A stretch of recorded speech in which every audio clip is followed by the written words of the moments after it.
பணம் வரும் வழி அப்படிங்கிறது மெயினாக ரெண்டு தான். North east north, north centre, north west west centre. ஒரு வீடுகளில் இந்த பகுதிகள் எல்லாமே அடப்பட்டு போச்சு, எந்த விதமான காத்தோ வெளிச்சமோ அது வழியா வர்றதுக்கு வாய்ப்பு இல்லைன்னா பணம் வரும் வழிகள் அடப்பட்டு போச்சு.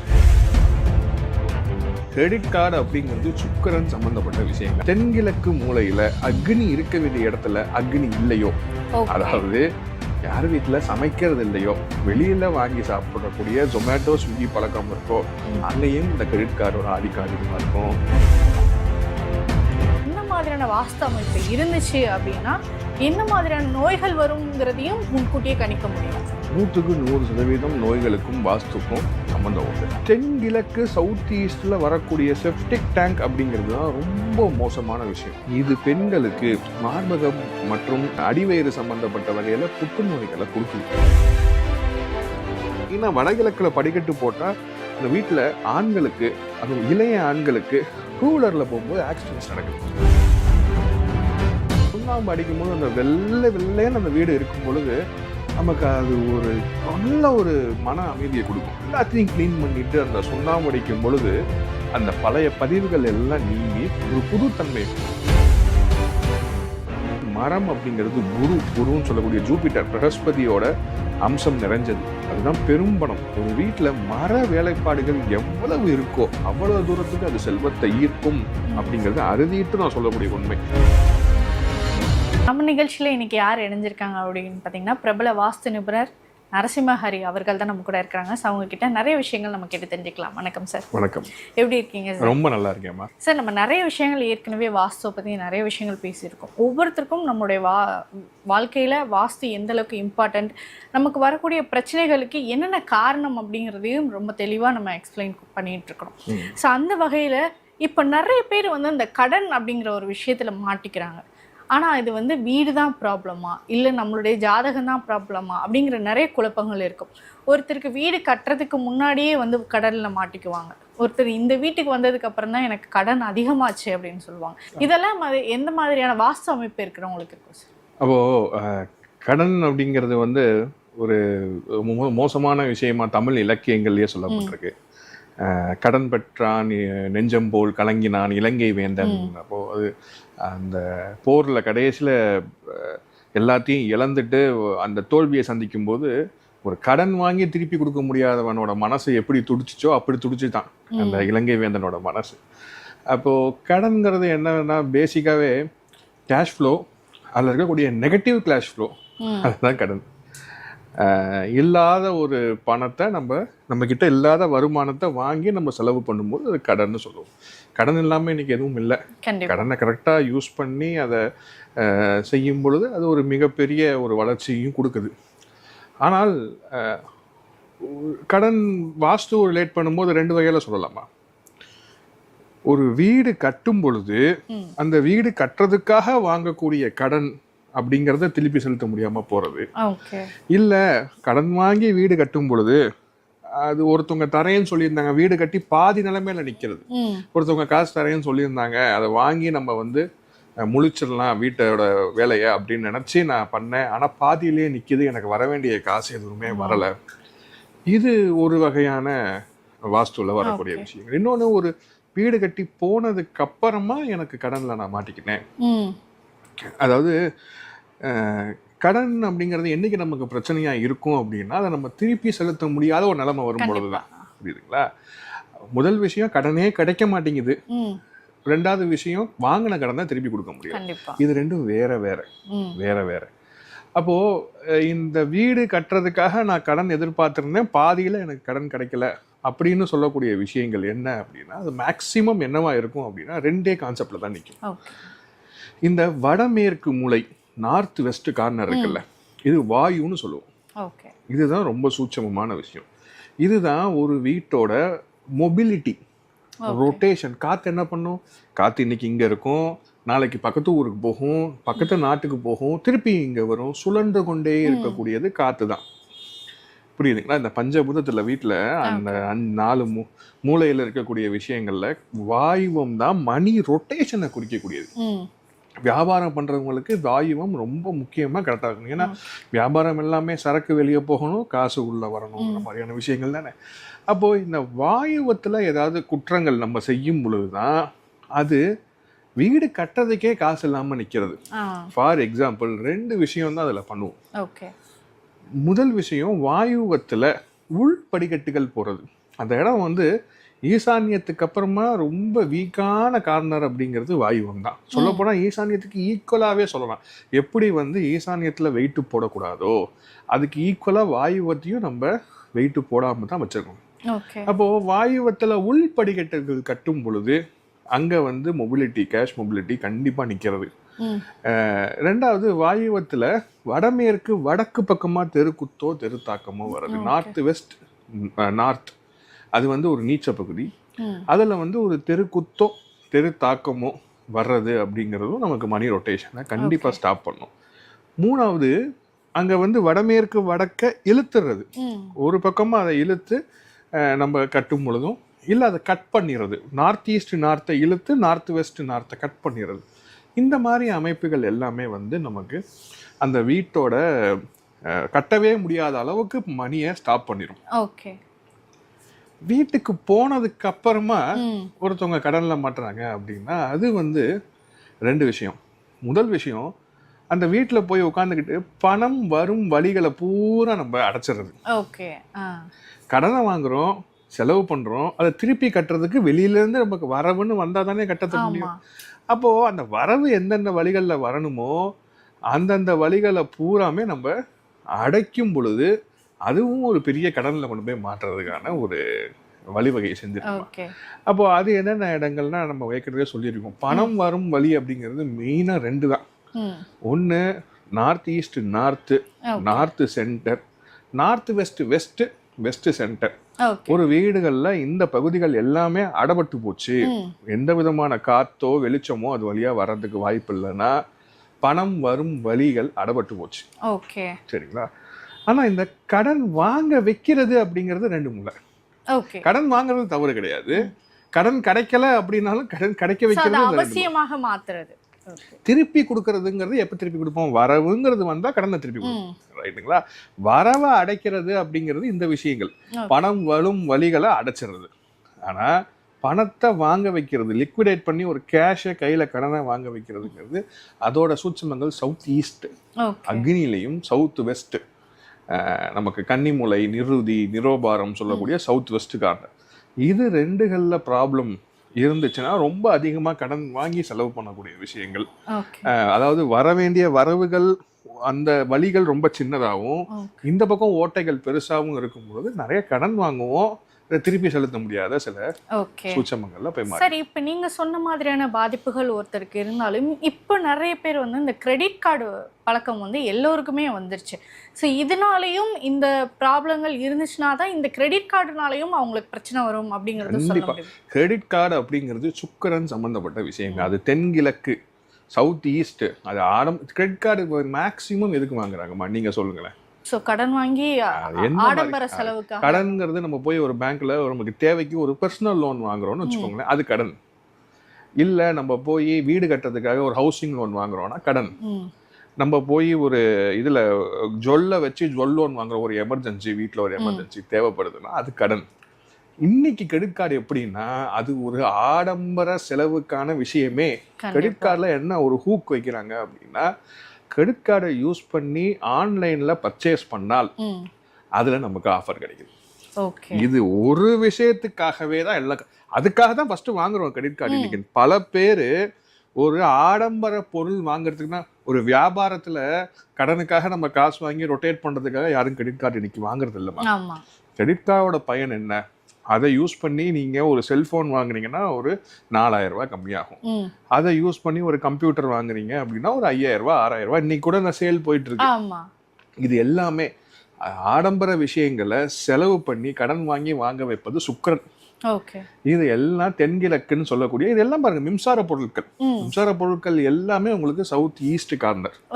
அது ஆப்பிள் ஐபோனா இருக்கட்டும், சாம்சங் ஃபோன்ஸாக இருக்கட்டும், computer, TV, fridge, washing machine, இதுக்காகத்தான் மெயினாக நம்ம இதை வாங்கி யாரும் கோல்டு வாங்குறது இல்லை. கண்டிப்பாக அதுனா இன்வெஸ்ட்மெண்ட்டு. அப்படி பண்றதுக்காக யாரும் கிரெடிட் கார்டு வாங்குறது இல்ல. அதையும் பிரிச்சு இஎம்ஐஸா கட்டுவோம். அப்ப ஈஸியா தெரியறது இல்லையா உங்களுக்கு? இப்போ 1 லட்ச ரூபான்னு சொல்றதை விட 12 மாசத்துக்கு நீங்க 10,000 கட்டுங்க அப்படின்னு சொல்லும் பொழுது நமக்கு 10,000 தானே அப்படிங்கிற ஒரு தன்மை. இது சுக்கிரன். இது எல்லாமே இது 2 வகையா சொல்லலாமா. யார் வீட்டுல தென்கிழக்கு மூலையில அக்னி இருக்க வேண்டிய இடத்துல அக்னி இல்லையோ, அதாவது யார் வீட்டுல சமைக்கிறது இல்லையோ, வெளியில வாங்கி சாப்பிடக்கூடிய ஜொமேட்டோ ஸ்விக்கி பழக்கம் இருக்கோ, அங்கேயும் இந்த கிரெடிட் கார்டோட ஆதிக்கம் அதிகமா இருக்கும். இல்ல அக்னின்னு சொல்லக்கூடிய தென்கிழக்குல கிச்சன் இல்ல, அங்க அக்னி இல்ல, வேற எங்கேயாவது ஒரு இடத்துல கிச்சன் இருக்கு அப்படிங்கிற வீட்லயும் இந்த கிரெடிட் கார்டு பழக்கங்கிறது இருக்கும்.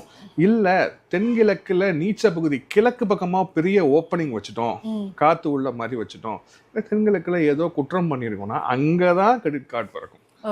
எல்லார் வீட்லயும் அடிச்சு சொல்றேன், கிரெடிட் கார்டு மூலியமா மாட்டிக்கக்கூடியவங்க எல்லார் வீட்லயுமே நமக்கு வந்து சவுத் ஈஸ்ட் கார்னர்ல பிரச்சனை இருக்கும்.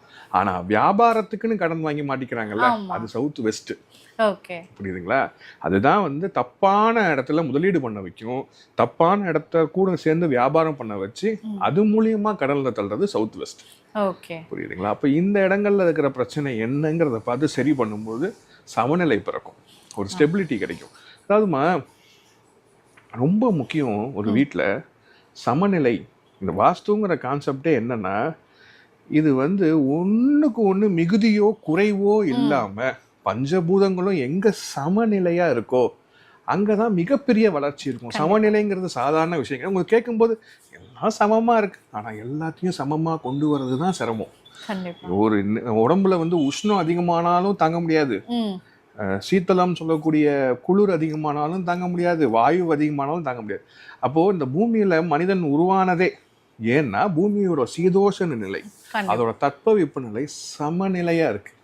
அப்போ இது ஒரு உயிர் தோன்றி அது வளர்ந்து இன்னைக்கு இவ்வளவு பெரிய பொருளாதாரமாகவும் கட்டமைப்பாகவும் இப்படி நம்ம மாறி நிக்கிறோம்னா அது சமநிலை தான். வாஸ்துங்கிறது ஒரு சமநிலையை வீட்டில் உருவாக்குறதுக்கு மட்டுமே. இதை புரிஞ்சுக்கிட்டாலே நம்ம எல்லாத்தையும் பேலன்ஸ் பண்ணலாம். பேலன்ஸுங்கிறது ரொம்ப முக்கியம் வாஸ்துவை பொறுத்தவரை. சார், இன்னொரு முக்கியமான ஒரு விஷயமா பார்க்குறோம். இப்போ நிறைய பேர் இந்த காலி மனையை வந்து வாடகைக்கு விடுவாங்க, நிறைய பேர் வந்து சொந்தமாக ஒரு வீடு கட்டியிருப்பாங்க, அது வந்து ஓகே ரெண்ட்டுக்கு விட்டுறலாம் அப்படின்னு. இப்போ அங்கே தங்கி இருக்கிறவங்களுக்கும் இதனால பாதிப்பு ஏற்படும்னு நிறைய பேர் சொல்கிறாங்க. இதனால அந்த இடத்தினுடைய ஓனருக்கும் பாதிப்புகள் ஏற்படுமா? நல்ல கேள்வி. இன்னைக்கு நிறைய இந்த விஷயங்கள்ல குழப்பம் இருக்குமா. அதாவது ஒரு இடம் வாங்குறாங்க, அந்த இடம் வந்து ஒரு கோடீஸ்வர தெருக்குத்துள்ள ஒரு இடமா இருக்கலாம், அது நல்லா இருக்கும், அந்த இடம் வாங்கினா நம்ம பெரிய ஆளா வந்துருவோம் அப்படிங்கிற ஒரு ஆசையில சில பேர் இடம் வாங்குறாங்க. சில பேர் ஒரு வீடு வாங்குறாங்க, அந்த வீட்டை வாடகைக்கு விட்டுறாங்க. அப்போ அந்த வீட்டில் இருக்கக்கூடிய இல்லை அந்த காலி மனையில இருக்கக்கூடிய பாசிட்டிவ்ஸ் அண்ட் நெகட்டிவ்ஸ் அவங்கள பாதிக்குமா அப்படின்னா, அந்த மனை இல்லை அந்த வீடு யாரோட பேர்ல இருக்கோ அவங்களுக்கு 15-20% தான் அந்த வாஸ்துவோட தாக்கமோ அந்த வாஸ்துவோட நல்ல விஷயங்களோ வரும். கெட்டதா இருந்தாலும் நல்லதா இருந்தாலும் வெறும் 15-20% தான் அவங்களுக்கு அந்த இது பாதிக்கும். அங்க யாரு அந்த மனையை வந்து யூஸ் பண்றாங்களோ, அந்த வீட்டுல இருக்காங்களோ அவங்களதான் அது வந்து அதிகமா பாதிக்கும். கண்டிப்பா 75% to 80% அங்க தங்கி இருக்கிறவங்களுக்கு தான் அந்த எஃபெக்ட்ஸே தவிர அந்த வீடு யாரு பேர்ல இருக்கோ அவங்களுக்கு பாதிக்கும், ரொம்ப கம்மியா பாதிக்கும். புரியுதுங்களா? இதை புரிஞ்சுக்கணும். இன்னொன்னு, நிறைய பேர் வந்து இன்னைக்கு சார் நான் வந்து ஒரு வடகிழக்கு மனை வச்சிருக்கேன், சூப்பரா இருக்கு அந்த வடகிழக்கு மனை, என் பேர்ல ரெஜிஸ்டர் பண்ணிட்டேன், ஆனா எனக்கு எதுவும் பெருசா ஒன்றும் டெவலப்மெண்ட் இல்லையே சார். நிறைய பேர் சொல்றாங்க, சார் மனைங்கிறது ஒரு காலி மனை நீங்க வாங்கி வச்சிருக்கீங்கன்னா அது காலி மனை, அவ்வளவுதான். அதுல இருக்கிற வாஸ்து உங்களை எந்த அளவும் பாசிட்டிவ் நெகட்டிவ் பண்ணாது. நீங்க அங்க ஒன்னும் ஒரு வீடு கட்டி போய் அந்த எனர்ஜியில நீங்க குடியிருக்கணும். இப்ப இந்த ரூம்ல நான் உட்காந்துக்கிட்டு பக்கத்துல வெளியில மழை பெய்யுதுன்னா அது என்ன வந்து நினைக்கும்னு நான் சொல்றது எவ்வளவு முட்டாள்தனமோ, அதே மாதிரி தான் நான் ஒரு காலி மனையை வாங்கி வச்சுட்டு அது கோடீஸ்வர மனையாவே இருக்கட்டும், அதை தொட்டு ஒரு கட்டடம் கட்டி நீங்க அங்க போய் அந்த எனர்ஜியை ரிசீவ் பண்ணாதானே அதோட பாசிட்டிவ் நெகட்டிவ் உங்களை பண்ணும். சும்மா ஒரு இடம் வாங்கி வச்சுட்டு நீங்க அது என்ன பண்ணும், நீங்க நாளை பின்னா ரீசேல் பண்ணும்போது நல்ல ப்ராஃபிட் கொடுக்குமே தவிர அது காலி மனையா இருக்கிற வரைக்கும் காலி மனை தான். கண்டிப்பா. அதே மாதிரி நான் நிறைய பார்த்துருக்கேன். ஒருத்தவங்க பார்த்தீங்கன்னா ஓனர்ஸ் ரொம்ப கஷ்டப்படுவாங்க. அவங்க ஒரு அப்பார்ட்மெண்ட் வாங்கியிருப்பாங்க, அந்த அப்பார்ட்மெண்ட்டை வாடகைக்கு விட்டுருப்பாங்க. அப்பார்ட்மெண்ட்ல வரவங்க ரொம்ப பெரிய ஆளாகி வீடு கட்டி போயிட்டே இருப்பாங்க. இதுவும் அதுக்கு ஆப்போசிட் தான். அது அப்பார்ட்மெண்ட் பார்த்தீங்கன்னா ரொம்ப அருமையான ஒரு வாஸ்து அமைப்புல இருக்கும், இவங்க குடியிருக்கிற வீடு, ஓனர் குடியிருக்கிற வீடு அவ்வளவு நல்லா இருக்காது. அப்போ அதே மாதிரி தான் அந்த வீட்டோட நல்ல விஷயங்கள் இவங்களுக்கு ஒன்றும் பண்ண போறது கிடையாது. அங்க வந்து இருக்கிறவங்க நல்லா இருந்துட்டு போயிட்டே இருப்பாங்க. இந்த மாதிரி ஒரு நல்ல வீடே அவங்க பேர்ல நிறைய பார்த்திருக்கேன். இந்த மாதிரி நல்ல வீடு இருக்கும், ஆனா அதை வாடகைக்கு விட்டுருப்பாங்க. ஒரு மோசமான வீட்டுல இருப்பாங்க. நான் போய் சொல்லுவேன், சார் இதோட நீங்க வாடகைக்கு விட்டுருக்க வீடு நல்லா இருக்கு, அங்க போய் இருங்க சார், இதை வாடகை கொடுங்க. இல்ல சார் அது சின்னதா இருக்கு, அது நமக்கு அவ்வளவு வசதிப்படாது. சார் வசதிங்கிறது ரெண்டாவது, நீங்க பார்க்க 3 குடுத்தனம் வந்து 3 பேரும் வீடு கட்டி போயிட்டாங்க. நீங்க கஷ்டப்படுறீங்க. உங்க வீடு, நீங்க அங்க போய் இருங்க, உங்களுக்கு சேஞ்ச் வரும், வேற வீடு வாங்கிட்டு நீங்க திருப்பி வந்துருங்க அப்படின்னா அவங்களுக்கு அது வந்து ஒரு இந்த வசதினே பார்ப்பாங்களே தவிர கண்ணு முன்னாடி ஒரு டெவலப்மெண்ட் இருக்கும், ஆனா அதை அவங்களால பிடிச்சிக்க முடியாது. ஸோ அந்த மாதிரி அவங்க பேர்ல இருக்கக்கூடிய அந்த டாக்குமெண்ட்ல இருக்கக்கூடிய பேர் அப்படிங்கிறதுக்கு 15-20% அதை யார் அனுபவிக்கிறாங்களோ அவங்களுக்கு தான் அந்த சாதக பாதகமான விஷயம் வேலை பார்க்குமே தவிர ஓனர்ஸ் கிடையாது. பொதுவாக இந்த நிறைய பேருக்கு வந்து இந்த வீட்டுக்கு வந்ததுக்கு அப்புறம் தான் எனக்கு இந்த மாதிரியான டிசீஸ் வந்துச்சு, இந்த மாதிரியான நோய்கள் வந்துச்சு, நோய்க்கே நான் அதிகமாக செலவு பண்ணுற மாதிரியான விஷயங்கள்லாம் எனக்கு இந்த வீட்டுக்கு வந்ததுக்கு அப்புறம் தான் நடக்குது அப்படின்லாம் நிறைய பேர் நம்ம சொல்லி கேட்டிருக்கோம்ல சார். இதற்கும் வாஸ்துக்கும் சம்மந்தம் இருக்கா? என்ன மாதிரியான வாஸ்து அமைப்பு இருந்துச்சு அப்படின்னா என்ன மாதிரியான நோய்கள் வருங்கிறதையும் முன்கூட்டியே கணிக்க முடியுமா? 100% நோய்களுக்கும் வாஸ்துக்கும் சம்மந்தம் உண்டு. வாஸ்து புருஷன்னு சொல்லக்கூடியதே ஒரு ஹியூமன் பாடி தான். நீங்கள் அந்த படம் பார்த்துருப்பீங்க பல இடங்களில், அவர் கை கூப்பி கையை காலை மடக்கி படுத்திருக்கிற மாதிரியான படம் தான் வாஸ்து புருஷரோட படம். அவர் ஆக்சுவலாக வந்து பூமியை நோக்கி உள்டாவாக படுத்திருப்பார், ரைட்டுங்களா? குழந்தை படுத்திருக்கிற மாதிரி குப்பரை படுத்திருப்பார். அப்போது அந்த குப்பரை படுத்திருக்கக்கூடிய அந்த வாஸ்து புருஷரை வந்து அந்த நம்மளோட இடம்னு நம்ம 4 கல் ஊண்டி பிரிச்சிடணும் இல்லையா, அதுக்குள்ளே இருக்கக்கூடியவர். இடத்துக்கு தனி வாஸ்து புருஷர் இருப்பார், தனி எனர்ஜி. வீடுன்னு சொல்லக்கூடிய மதர்வால் உள்ள வீட்டுக்கு தனி வாஸ்து புருஷர் இருப்பார். இது சூட்சமம். அப்போது அவரோட தன்மைகளில் அந்த அந்த பார்ட்ஸ் இருக்கு இல்லையா, அதில் நம்ம ஏதாவது குற்றம் செஞ்சோம்னா குறிப்பிட்ட அளவு தாங்குவார். சில வருஷங்கள் 2.5 வருஷம் அவரால் அதை தாக்கு பிடிக்க முடியும். அதுக்கப்புறம் அதை திருப்பி கொடுத்துருவார். அந்த எஃபெக்டை அந்த வீட்டில் இருக்கவங்களுக்கு கொடுத்துருவார். இதில் ரொம்ப சீக்கிரமாக பிரச்சனை பண்ணக்கூடியது அப்படிங்கிறது அக்னிமா. சவுத் ஈஸ்ட் கார்னரில் இருக்கக்கூடிய விஷயங்கள் அப்படிங்கிறது பெண்களுக்கு, பெண் மூளை இல்லையா, பெண்களுக்கு ரொம்ப சீக்கிரமாக வந்து அந்த பிரச்சனையை வந்து கொடுத்துருது இன்னைக்கு காலகட்டத்தில் என்னோட ரிசர்ச்சில். அப்போ தென்கிழக்கு சவுத் ஈஸ்டில் வரக்கூடிய செப்டிக் டேங்க் அப்படிங்கிறது தான் ரொம்ப மோசமான விஷயம். இது பெண்களுக்கு மார்பகம் மற்றும் அடிவயிறு சம்பந்தப்பட்ட வகையில் புற்றுநோய்களை கொடுக்குது. இது ஒரு ரொம்ப மோசமான விஷயம். யாருமே சவுத் ஈஸ்ட் தென்கிழக்கு பக்கமாக செப்டிக் டேங்க் வைக்கவே வைக்காதீங்க. செப்டிக் டேங்க்னா ஈஸ்ட் சென்டர், கிழக்கு மத்தியிலையோ இல்லை வடக்கு பக்கமோ கொண்டு போயிருங்க. இது அக்னி, நெருப்பு. அந்த இடத்துல செவ்வாய் இருக்க வேண்டிய இடத்துல நம்ம செப்டிக் டேங்கை வச்சோம் அப்படின்னா அது பெரிய இஷ்யூஸ் கொடுக்குது. புரியுதுங்களா? இது ரொம்ப ஃபாஸ்ட்டாக கொடுத்துருது. இல்லை அந்த வீட்டில் இருக்கிறவங்களுக்கு கண்டிப்பாக நோய்களை கொடுக்குது. எல்லா வகையான நோய்களுமே தென்கிழக்கு கொடுத்துரும். ஆனால் நெருப்பு தான் நோயை விரட்டக்கூடிய விஷயம். நம்ம உடம்புல எவ்வளவு சூடு இருக்கோ அவ்வளோ தூரத்துக்கு நம்ம ஆரோக்கியமாக இருக்கோங்கிறது அர்த்தம். அப்போ அந்த நெருப்புக்கு பிரச்சனை வந்துருச்சுன்னா தான் எல்லா நோயுமே அந்த வீட்டில் தாக்கும். அப்போ அக்னி அப்படிங்கிறது எவ்வளோ சுத்தமாகவும் எவ்வளவு கரெக்டாகவும் வச்சுக்கிறோமோ அந்த அளவுக்கு வந்து நம்ம நோய்கள் கம்மியாக தாக்கும். இது முதல் விஷயம். 2வது, வடகிழக்கு குழந்தைங்களுக்கு அடிக்கடி வரக்கூடிய பிரச்சனை, இந்த குழந்தைங்களோட மூளை வளர்ச்சி சம்பந்தப்பட்ட பிரச்சனை, இது எல்லாமே. இல்லை ஆண்களுக்கு தலையில வரக்கூடிய ப்ராப்ளம், ஸ்ட்ரோக்ஸாக இருந்தாலும் சரி, பிரெயினில் வரக்கூடிய ப்ராப்ளமாக இருந்தாலும் சரி, இல்லை இதயம் சம்பந்தப்பட்ட விஷயமா, இது எல்லாமே நார்த் ஈஸ்ட் கார்னர் தான். அந்த நார்த் ஈஸ்ட் கார்னர் தான் ரொம்ப ரொம்ப முக்கியம். அது ஏன்னா அது வாஸ்து புருஷோட தலை இருக்கிற இடம். அந்த இடத்துல நம்ம வந்து வெயிட் அதிகமாக போட்டாலோ படிக்கட்டுகள் போட்டாலோ அங்கே தவறுகள் செஞ்சாலோ அது குழந்தைங்களோட குரோத்தை பாதிக்கும். குழந்தைங்களுக்கு அதிகமான நோய்களை திருப்பியும் கொடுக்கும். அந்த வீட்டோட தலைமகனுக்கு தலையில ப்ராப்ளம், தூங்க முடியாத விஷயங்கள், ஸ்ட்ரெஸ்ஸு, இந்த மாதிரியான விஷயங்களை கொடுக்கும். மெயினாக வடகிழக்கில் படிக்கட்டு போட்டால் இந்த வீட்டில் ஆண்களுக்கு, அதுவும் இளைய ஆண்களுக்கு 2 வீலரில் போகும்போது ஆக்சிடென்ட்ஸ் நடக்குதுமா. அது படிக்கட்டு, நார்த் ஈஸ்ட் படிக்கட்டு அப்படிங்கிறது ரொம்ப மோசமான ஒரு விஷயம். அப்புறம் மனசு சம்மந்தப்பட்ட விஷயத்தில் ப்ராப்ளம்னா அது வாயுவம் தான். மனநிலை பேதிக்கிறது, இல்லை ஸ்ட்ரெஸ்ஸுனால வந்து ஒரு மாதிரியான ஒரு சைக்காலஜிக்கல் ப்ராப்ளத்துக்கு போகிறது, மெயினாக பெண்களுக்கு மனநிலை பாதிக்கிறது, இது எல்லாமே நார்த் வெஸ்ட் கார்னர். கண்டிப்பா. சவுத் வெஸ்ட் கார்னரில் ஏதாவது ப்ராப்ளம் வந்தால் தான் காலை உடைக்கிறது, கால் சம்மந்தப்பட்ட விஷயத்தில். ஏன்னா அது வாஸ்து புருஷனோட கால் இருக்கக்கூடிய பகுதி இல்லையா, அங்கே வந்து இந்த ரத்த புற்றுநோய் சம்மந்தப்பட்ட விஷயமும் சவுத் வெஸ்ட் கார்னரில் தான் அங்கே கொடுக்குது. காலில் பிரச்சனை கொடுக்கறது எல்லாமே, கால் உடையிறது, கால் நடக்க முடியாமல் போகிறது, காலில் நரம்பு வீங்கிறது, இந்த மாதிரியான கால் சம்மந்தப்பட்ட விஷயம் எல்லாமே சவுத் வெஸ்ட் கார்னர் தான்.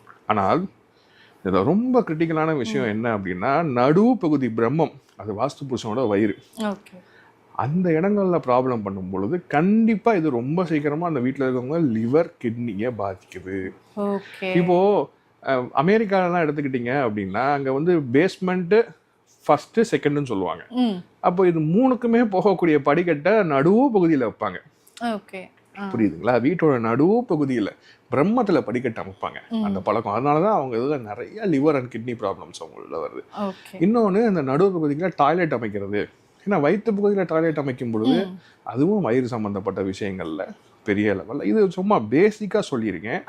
ஆனால் இங்கெங்கே இது இருந்தால் மட்டும்தான் இந்த பிரச்சனைகள் வரும். கண்டிப்பாக சார். நிறைய பேர் வந்து என்ன பண்ணுறாங்க அப்படின்னா, வீட்டுக்கு நுழைஞ்சாலே ஒரு மாதிரி ஸ்ட்ரெஸ்ஸாக ஃபீல் ஆகுது, இந்த வீட்டுக்கு வந்தாலே எனக்கு ஒரு மாதிரி மைண்டு டிஸ்டர்ப் ஆகுது அப்படின்னு சொல்கிறவங்களையும் நம்ம நிறைய பேர் பார்த்துருக்கோம்.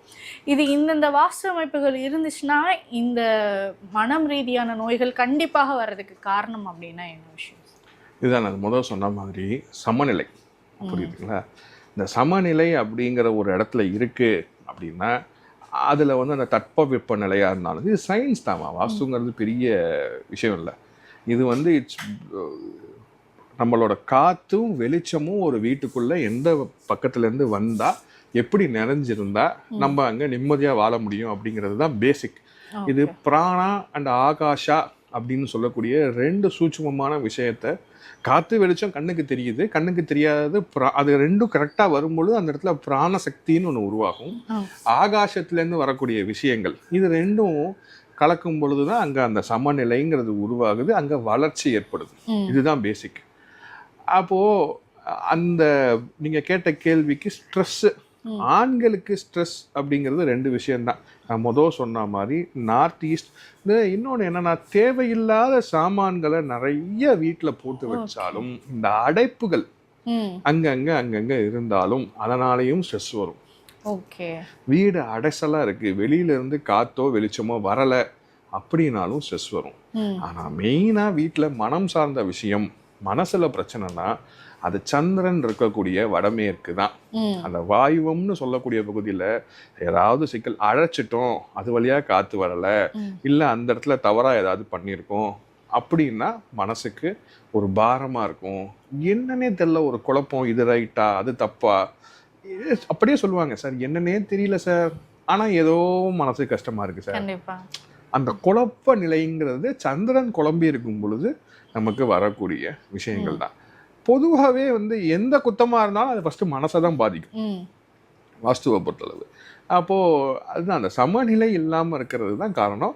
அது ஈசான்யமோ வாயுவோ சம்மந்தப்பட்ட விஷயத்தில் தான் அந்த ஒரு நிம்மதி இல்லாத ஒரு தன்மை அப்படிங்கிறது வீட்டில் வரக்கூடியது, கிடையாது சார். நம்ம இதற்கு முன்னாடி இந்த ஆதி காலத்து பழங்கால வீடுகள் பார்த்தீங்கன்னா சென்டரில் வந்து ஓப்பனாக வச்சு விட்டுருக்கிறது, துளசி செடி வச்சுருக்கிறது, வாசலில் திண்ணை வச்சுருக்கிறது, முச்சந்தி முத்தம் வச்சுருக்கிறது, இந்த மாதிரியான விஷயங்கள் வந்து நம்ம காலங்காலமாக கடைப்பிடிச்சிட்டு வந்த ஒரு விஷயம். ஆனால் இப்போது அது எதுவுமே நம்ம ஃபாலோ பண்ணலை. அப்படி நம்ம வாஸ்துல சில மறந்த பழக்கங்கள் ஏதாவது இருக்கா சார்? நீங்கள் அவ்வளோ தூரத்துக்கு செட்டிநாடு வீடு அளவுக்கே போக வேணாமே, முத்தம் திண்ணை அதெல்லாம் இன்றைக்கி வந்து சான்ஸே கிடையாது. ரொம்ப சிம்பிளாக நம்ம செஞ்ச பழக்கங்களே நிறைய நம்ம இன்னைக்கு செய்கிறதில்ல. ஆளே கிடையாது அந்த மாதிரி விஷயங்கள் செய்கிறதுக்கு. அதில் ஒரு 2-3 உங்களுக்கு சொல்கிறேன், உங்களுக்கே ஆச்சரியமாக இருக்கு. ஆமாம் இல்லை, 20 இயர்ஸ்க்கு முன்னாடி நம்ம வீட்டில் செஞ்சது இன்றைக்கி நம்ம செய்கிறதே இல்லையே அப்படின்னு சொல்லக்கூடியதில் முதல் விஷயம் என்ன அப்படின்னா, வீட்டுக்கு சுண்ணாம்பு அடிக்கக்கூடிய பழக்கம். வருஷத்துக்கு ஒரு தடவை பொங்கல் வரும்போது சுண்ணாம்பு அடிப்பாங்க.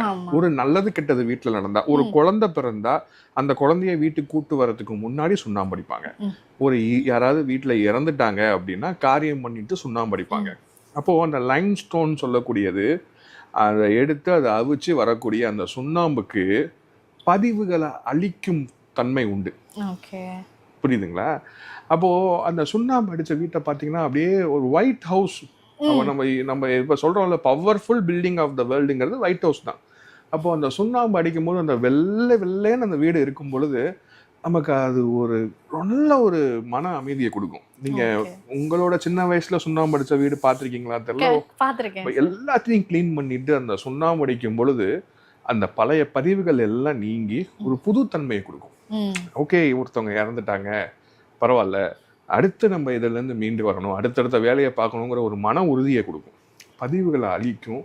சுண்ணாம்பு வெள்ளை கலரு, அது வந்து நீர்நிலை பக்கத்துல இருக்கிற கல்லு லக்ஷ்மி கடாட்சியமான ஒரு விஷயம். இன்னைக்கு சுண்ணாம்பு அடிக்கிறதுக்கு யாராவது ஒருத்தர் எண்ட கொண்டு வந்து காட்டுங்க பார்ப்போம். கிடையாது சார். எனக்கு தெரிஞ்சு ஒரு தடவை பெயிண்ட் அடிச்சாங்கன்னா அது பல வருஷமா நீடிச்சிருக்கணும்னு தான் ஆசைப்படுறேன். அதாம்மா, சுண்ணாம்பு அடிக்கிறதுக்கு இன்னைக்கு ஆளே கிடையாது. அது தனி கலை. அந்த சுண்ணாம்பு எடுத்துட்டு வந்து அதை வந்து ஊற வைக்கணும். தண்ணியில ஊற வச்சு அதை அப்படியே பபுள்ஸா ஒரு இவ்வளவு நேரம் ஊறினதுக்கு அப்புறம் அதை கலக்கி அது கூட சாந்து ஃபெவிகால் சேர்த்து அது அடிப்பாங்க. அடிச்சுட்டு அதுக்கு மேல வேற வண்ணங்கள் பூசுவாங்களே தவிர சுண்ணாம்பு அடிக்கிறதுக்கு நீங்க ஆள் கிடையாது. அந்த பழக்கம் நம்மளை விட்டு முழுமையாவே போயிடுச்சு. ஆனா ஒரு 15 வருஷத்துக்கு முன்னாடி போனீங்கன்னா உங்க வீட்டுல எங்க வீட்டுல எல்லார் வீட்லயும் அடிச்சிருக்கக்கூடிய விஷயங்கள் நம்மலாம் பார்த்த விஷயம் தான். சுண்ணாம்பு அடிக்கிறதுங்கிறது எல்லாம் செஞ்ச விஷயம் தான். இன்னைக்கும் கிராமப்புறங்கள்ல செய்யறாங்க. ஆனா நகரப்புறங்கள்ல சுண்ணாம்பு அடிக்கிறதுக்கு என்னை பொறுத்தளவுக்கு அட்லீஸ்ட் புது வீடு கட்டும் பொழுதாவது ஒரு கோட்டு சுண்ணாம்பு நல்லா கொடுத்துட்டு அதுக்கு மேல உங்களுக்கு பிடிச்ச பெயிண்ட் அடிச்சுக்கோங்க. அப்போ அந்த சுண்ணாம்பு வீட்டுல சேரும் பொழுது அது ஒரு நல்ல, அதாவது வாஸ்து அப்படிங்கிறது வஸ்து அப்படிங்கிற வார்த்தையில இருந்து வந்ததுதான். அப்போ வஸ்துன்னா பொருட்கள்னு அர்த்தம்.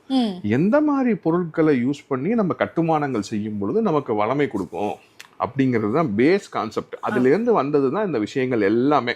அப்ப கட்டுமான பொருட்கள் நம்ம உபயோகப்படுத்தக்கூடிய பொருட்களுக்கு தான் வலு அதிகம், பவர் அதிகம். புரியுதுங்களா? அப்ப அதுல வரும் பொழுது இந்த சுண்ணாம்பு பூசுறது அப்படிங்கிறது ரொம்ப முக்கியமான விஷயமா நமக்கு இருந்தது. இப்ப இல்லை. அட்லீஸ்ட் நான் சஜஸ்ட் பண்றது உங்களோட பூஜை அறைக்கு மட்டுமாவது நீங்க வந்து சிப்பி சுண்ணாம்புன்னு சொல்லிட்டு ஒண்ணு ரொம்ப ரேரா கிடைக்கும், கொஞ்சம் காஸ்ட்லி. அது எப்படின்னா இது கல்லு கிடையாது, சிப்பிகள் இருக்குல்ல, அந்த சிப்பிகளை கொண்டு வந்து அதை சுண்ணாம்பு காவால வச்சு அவிச்சு அதுல இருந்து வரக்கூடிய சுண்ணாம்பு. அதிகாலங்கள்ல வாக்கு சொல்றாங்க இல்லையா, அவங்க சிப்பி சுண்ணாம்பு தான் வெத்தலையில போட்டு சொல்லும் பொழுது அவங்க வாக்கு பழிக்கும் அப்படிங்கிற ஒரு பழக்கம். அந்த சிப்பி சுண்ணாம்பு அட்லீஸ்ட் உங்க வீட்டு பூஜை அறைகளுக்கு அடிச்சுக்கோங்க. அது ஒரு நல்ல விஷயம். புரியுதுங்களா? அந்த வைப்ரேஷன் எனர்ஜி அதுக்கெல்லாம் போக விரும்பல, அது இருக்கிற இடத்துல வளமை இருக்கு. புரியுதுங்களா? இது வந்து சுண்ணாம்பு பற்றின விஷயங்கள். இன்னொரு விஷயம் உங்களுக்கு பார்க்கும்போது ரொம்ப ஆச்சரியமாக இருக்கும். ஒரு வீட்டில் மரம், உட்டு அப்படின்னு சொல்லக்கூடியதோட பயன்பாடு எவ்வளவு குறைஞ்சி போச்சு. சொல்லப்போனால் உட்டே நம்ம இன்னைக்கு யூஸ் பண்ணுறது கிடையாது. உட்டுங்கிறது, மரம் அப்படிங்கிறது குரு. புரியுதுங்களா? குருன்னு சொல்லக்கூடிய ஜூபிட்டர், பிரகஸ்பதியோட அம்சம் நிறைஞ்சது. அதுதான் பெரும்பணம். ஒரு வீட்டில் மர வேலைப்பாடுகள் எவ்வளவு இருக்கோ அவ்வளவு தூரத்துக்கு அது செல்வத்தை ஈர்க்கும் அப்படிங்கறது அறுதிட்டு நான் சொல்லக்கூடிய உண்மை. இதுக்கு எடுத்துக்காட்டுகள் நீங்க போனீங்கன்னா தொட்டி வீடுகள் தான், காரைக்குடி தொட்டி வீடுகள் தான். அங்க எந்தெந்த இடத்துல உட் யூஸ் பண்ணிருக்காங்க பாருங்க. ஃபர்ஸ்ட் நமக்கு தெரியறது நம்மளோட மெயின் நிலக்கதவு. எல்லா ஜன்னல்களோட சுத்தி வரக்கூடிய பார்டரும் ஜன்னல்களும் உட்ல வரும். அவங்க உத்தரம்னு சொல்லிட்டு பனைமரத்து உத்தரம் வச்சுதான் அதுக்கு மேலதான் பண்ணுவாங்க. அது மட்டும் இல்லாம படிக்கட்டுகளையே அவங்க மரத்தால தான் செஞ்சிருப்பாங்க. அங்கங்க மரத்தூண்கள் வச்சிருப்பாங்க. எவ்வளவு உட் ஒர்க் பண்ண முடியுமோ அவ்வளவு உட் ஒர்க் வீட்டுக்குள்ள செய்வாங்க. மரத்துல தான் எல்லா பர்னிச்சர்ஸுமே இருக்கும். இன்னைக்கு ஒரு வீடு கட்டும் பொழுது எந்த இடத்துல நம்ம மரம் யூஸ் பண்ணோம் சொல்லுங்க? கண்டிப்பா எனக்கு மெயின் டோர் கூட நீங்க ஸ்டீல் வந்துருச்சுமா. இன்னைக்கு ஸ்டீல் டோர் தான் எங்க பார்த்தாலும் யூஸ் பண்றாங்க, செக்யூரிட்டி சொல்றாங்க. ரைட்டுங்களா? அதுக்கு நான் எகென்ஸ்ட். அதாவது ஸ்டீல் அப்படிங்கிறது வந்து சனியோட அம்சத்துல வரக்கூடியது. மெயின் டோர், சிம்ம வாசல்ங்கிறது மரத்தால தான் வைக்கணும். அட்லீஸ்ட் வாசலாவது மரத்துல வைங்க, ஸ்டீலுக்கு போகாதீங்க அப்படிங்கிறது என்னோட கான்செப்ட். அப்ப இன்னைக்கு பார்க்கும்போது விண்டோஸ் பூராமே பிவிசி. புரியுதுங்களா? மற்ற எல்லாம் காங்கிரீட்டு. சோஃபா முதற்கொண்டு உட்டு கிடையாது. ஸ்டீல் சோஃபாஸோ இல்லை ரெக்ஸின்ல வரக்கூடிய சோஃபாஸோ தான் யூஸ் பண்றோம். உட்டுங்கிற விஷயமே வீட்டில் இல்லை. மர வேலைப்பாடுகள் டோட்டலாவே இன்னைக்கு மர வேலைப்பாடு பார்க்கறதுக்கு ஆள் இல்லை. ஒரு காலத்துல 20 வருஷத்துக்கு முன்னாடி எல்லாமே ஒரு ஆசாரி 2 ஆசாரி வீட்டுல வந்து மொத்த மொத்தமாக மரத்தை எடுத்து வந்து போட்டுருவாங்க. அவங்க செய்வாங்க, ஒரு இடமா செஞ்சு செஞ்சு செஞ்சு செஞ்சு செஞ்சு செஞ்சு மாட்டுவாங்க. புரியுதுங்களா? ஒரு 10 நாள் அந்த வீட்டிலேயே தங்கி இருந்து மர வேலைப்பாடு பார்ப்பாங்க. விஸ்வகர்மா ஆசாரிகள்னு சொல்லக்கூடிய. இன்னைக்கு அவங்க கிடையாது. இன்னைக்கு வந்து எல்லாம் ரெடிமேடா கிடைக்குது, நேரம் வாங்கிட்டு வரோம், நம்ம மாற்றோம். இன்னைக்கு சென்னையில பிவிசி மட்டுமே தான் செய்யறாங்க, உட்டே கிடையாது. டோர்ஸுக்கு மட்டும்தான் யூஸ் பண்றாங்க. உட்டன் ஃபர்னிச்சர் மேல இருக்கக்கூடிய கிரேஸு கூட ரொம்ப கம்மியாச்சு. சோஃபாவாவது வுட்ல வைங்க அப்படிங்கிறத என்னோட. இப்போ இது வுட்டு டோட்டலாக மறந்து போச்சு, மாறி போச்சு. மூணாவது, இந்த பூஜை அறைன்னு சொல்றோம் இல்லையா, பூஜை அறைக்கு நான் முக்கியத்துவம் கொடுக்கறது இல்லை. ஆனாலும் அப்படி வச்சிங்கன்னா எப்படி வைக்கணும் அப்படிங்கிறதுல ஒரு கான்செப்ட் இருக்கு. இன்னைக்கு நம்ம என்ன பண்றோம் அப்படின்னா, ஒன்று ரூமா பண்றோம், பெருசா பண்றோம். பெருசா பண்ணிட்டு அதுல வந்து நம்ம நிறைய போட்டோஸ், அது இது போய் இடத்துல எல்லாம் போட்டோஸ் எடுத்து வந்து வைக்கிறோம். ஆனா அப்படி கிடையாது. நம்மளோட கல்ச்சர்ல என்னன்னா, பூஜை அறைக்குள்ள என்ன வரணும் என்ன வரக்கூடாது அப்படிங்கிறதுல ரொம்ப கவனிப்பா இருப்பாங்க. எங்க முன்னோர்கள் எல்லாமே எக்காரணத்தை கொண்டு இரும்பு பூஜை ரூம்குள்ள வந்துடக்கூடாது, இரும்பால் ஆன விஷயங்கள் எதுவுமே பூஜை ரூம்குள்ள இருக்கக்கூடாது அப்படிங்கிறதுல ரொம்ப கவனமா இருப்பாங்க. ஒரு அருவா எடுத்துட்டு வந்து தேங்காவை உடைச்சா கூட உடனே அந்த அருவாவை வெளியே எடுத்துட்டு போயிடுவாங்க. ஏன்னால் இரும்பு இருக்கக்கூடிய இடங்கள்ல தெய்வம் ஆகர்ஷணம் ஆகாது அப்படிங்கிறது எங்களுக்கு ஒரு பெரிய நம்பிக்கை. ஏன் இன்னும் சொல்ல போனா, பூஜை அறையில நம்ம சாமி படம் மாற்றோம் இல்லையா, அந்த ஆணி கூட காப்பர் ஆணி தான் யூஸ் பண்ணுவோம். இரும்பால் ஆன ஆணி யூஸ் பண்றது சார். அப்படின்னா நீங்க சொன்ன மாதிரி கோவில்கள்லயும் நம்ம அந்த அருவா ஐயனார் இவங்களுக்கு எல்லாம் கோவில்ல அது காவல் தெய்வமா, வீட்டுல காவல் தெய்வம் வச்சா கும்பிடுவீங்க கிடையாது. காவல் தெய்வத்துக்கு நீங்க அப்படி பாத்தீங்கன்னா, அம்மனுக்கு திரிசூலம் அது இரும்புல செஞ்சா கொண்டு போய் வைப்பீங்க. இரும்புல இருக்கிற திரிசூலம் வெளியே இருக்கும். நீங்க எந்த கோயிலுக்கு போனாலும் கோயிலுக்குள்ள இரும்பாலான விஷயங்கள், நான் சொல்றது கருவறைக்குள்ள இரும்பாலான விஷயங்கள் எதையுமே உள்ள கொண்டு போக மாட்டாங்க. புரியுதுங்களா? அது வெள்ளியாலேயோ தங்கத்தாலேயோ இல்ல தாமரத்தாலேயோ இல்ல பிரான்ஸாலேயோ பித்தளைன்னு சொல்லக்கூடிய விஷயங்கள், இது மாதிரியான விஷயங்கள்ல தான் அவங்க செஞ்சு செய்வாங்களே தவிர இரும்பு எக்காத்த கொண்டும் எதை கொண்டும் அந்த கருவறைக்குள்ள போகாது. இரும்பை நம்ம பூஜை ரூம்ல எவ்வளவு கம்மி பண்றோமோ அவ்வளவு நல்லது. இன்னைக்கு நம்ம வந்து பாத்தீங்கன்னா போட்டோல வரக்கூடிய பின்னாடி தகடு வைக்கிறோம்ல, அது ஸ்டீல்ல வருது. நாங்கெல்லாம் வந்து காப்பர் பிளேட்டு தான் ஒரு போட்டோக்கு பின்னாடியும் வச்சு செய்வோம். அப்புறம் பார்த்தீங்கன்னா நிறைய சின்ன சின்ன விஷயங்கள், இரும்பாலான விஷயங்கள் பூஜை ரூம்குள்ள வருது. அதையும் தவிர்க்கலாம். இதெல்லாம் நம்ம முன்னோர்கள் கடைபிடிச்ச பழக்க வழக்கங்கள் தான். இப்போ அதை நிறைய பேர் ஃபாலோ பண்றது இல்லை. இன்னும் நிறைய இருக்குமா, இன்னும் நிறைய இருக்கு. எவ்வளவோ விஷயங்கள் வந்து நம்ம இப்போ வீடு கட்டுற விஷயங்கள்ல சொல்றேன், நம்ம வாழ்க்கை நடைமுறையில ஃபாலோ பண்ண விட்டது எவ்வளவோ இருக்கு. வீடு கட்டக்கூடிய விஷயங்கள்ல இருக்கக்கூடிய நம்ம பண்ண விஷயங்கள் இப்ப பண்ணாம இருக்கிறது எவ்வளவோ இருக்கு. சங்கு ஸ்தாபிதம்னு ஒண்ணு இருக்கு, அதெல்லாம் பண்றது கிடையாது. அதாவது நீங்க பழைய வீடுகள்ல பாத்தீங்கன்னா உள்ள சங்கு என்டர் ஆகும்போது சென்டர்ல சின்னதா வெளியே நீட்டிட்டு இருக்கும், அது அழகா இருக்கும். அப்ப அதுல கால் மிஸ்ட் வரதோ அந்த, அதாவது கீழ் சங்கு மேல் சங்கு ரெண்டு வைப்பாங்க. கீழே ஒரு சங்கு இருக்கும், அதுக்கு நேர் ஆப்போசிட்ல மேலே பார்த்தீங்கன்னா மேலேயும் அதே மாதிரி சங்கு வச்சிருப்பாங்க. அதெல்லாம் இப்போ பார்க்க முடியறது இல்லை. அந்த மாதிரி நிறைய விஷயங்கள் வந்து நமக்கு மாறி போச்சு. அந்த இடத்துல அந்த ஒரு ஒளி அந்த சங்குலேருந்து வந்துக்கிட்டே இருக்கும் அப்படிங்கிறது ஐதீகம். இப்போ ஏதாவது உள்ள வருது போகுது அப்படின்னா கண்ணாடிகள், சுத்தமான கண்ணாடிகள் நல்லா யூஸ் பண்ணாங்க. நிறைய இடங்கள்ல எங்கெங்க கண்ணாடியை வைக்கணுமோ அங்கெல்லாம் வச்சாங்க. அந்த கண்ணாடி பிரயோகம் இப்போ இல்லை. நிறைய மாறி போச்சு, நிறைய மாறி போச்சு. ஃப்ளோரிங் பண்றோம்ல, ஃப்ளோரிங் பண்றதுலேயே நிறைய இப்போ மாறி போச்சு. முதல்ல நீங்க பாத்தீங்கன்னா ஆத்தங்குடி டைல்ஸ் இருந்தது, இல்ல இந்த இது போடுவாங்க, ஒரு வகையான பெயிண்ட் ரெட் ஆக்சைடு மாதிரி ஒன்று போடுவாங்க, அப்படியே செவப்பா இருக்கும் தலை ஃபுல்லா, அது போடுவாங்க. இல்ல சிமெண்ட் போடுறதுக்கு முன்னாடி நம்ம என்ன பண்ணுவோம்னா மண் தரைகள் நல்லா இருந்தது, மண் தரைகளை போட்டு அமுக்கி அமுக்கி அமுக்கி பண்ணுவோம். உடன் ஃப்ளோரிங்ஸ் எல்லாம் இருந்ததுமா நம்ம. இப்போ ஃப்ளோரிங்ஸ் எல்லாமே மாறி போச்சு. அந்த மாதிரி வீடு கட்டக்கூடிய விஷயங்களே நிறைய விஷயங்கள் நமக்கு மாறி போச்சு. பட் அட்லீஸ்ட் வுட்டுவாது நிறைய இன்னைக்கு யூஸ் பண்ணி பழகுங்க, அது ஒரு பெரிய லெவல்ல சேஞ்சு தரும். வென்டிலேஷன்ஸ் இன்க்ரீஸ் பண்ணிக்கோங்க. இந்த மாதிரியான விஷயங்களையாவது நம்ம செய்வோம். நான் அடுத்தடுத்து பதிவுல இன்னும் நிறைய சொல்றேன். கண்டிப்பாக சார் நிறைய விஷயங்கள் பேசணும்.